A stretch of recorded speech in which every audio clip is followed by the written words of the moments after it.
On November 24th, 1971, the day before Thanksgiving, a quiet man in a business suit walked into Portland International Airport.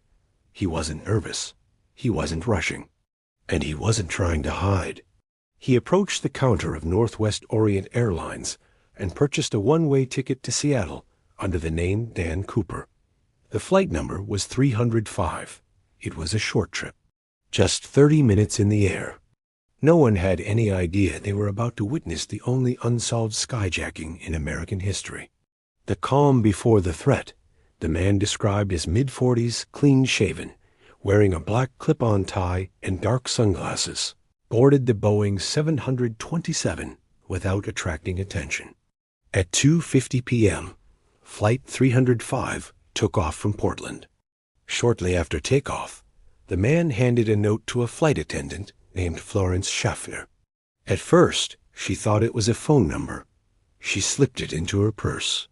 That's when he leaned closer and quietly said, "Miss, you'd better look at that note. I have a bomb." Her heart stopped. Inside his briefcase, he showed her what appeared to be red cylindrical sticks wired together. He wasn't shouting. He wasn't frantic. He was polite, but he was serious.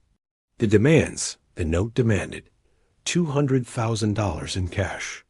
The night of November 24th, 1971, was brutal. Heavy rain, cold temperatures, strong winds, the jump zone, dense forest, rivers, and mountains. Authorities believed no sane person would jump into that terrain without expert experience. And yet, he did. The massive manhunt the FBI, local police, and military forces launched one of the largest manhunts in U.S. history. Helicopters scanned the forests near Ariel, Washington. Search teams combed the Columbia River shoreline. Nothing. No parachute. No body. No money. The ransom money had been recorded by serial number. Every bill could be traced. If he tried to spend it, authorities would know. Years passed. No one turned in suspicious cash. It was as if he had vanished into thin air. A break in 1980, nearly 9 years later, in 1980, an 8-year-old boy named Brian Ingram was digging in the sand along the Columbia River. He uncovered 3 bundles of decaying $20 bills. The serial numbers matched the ransom money.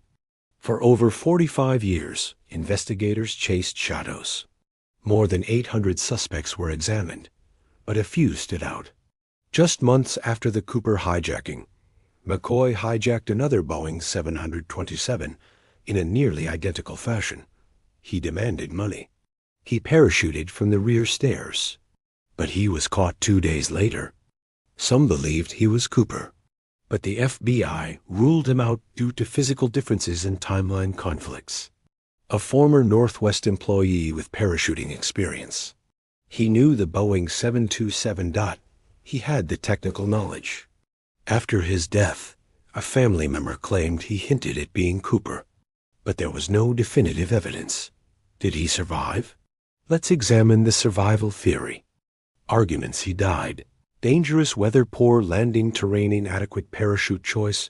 No confirmed spending of money arguments: he survived. Calm, calculated behavior, knowledge of aircraft, careful ransom planning, partial money discovery. In 2016, after 45 years, the FBI officially closed the investigation.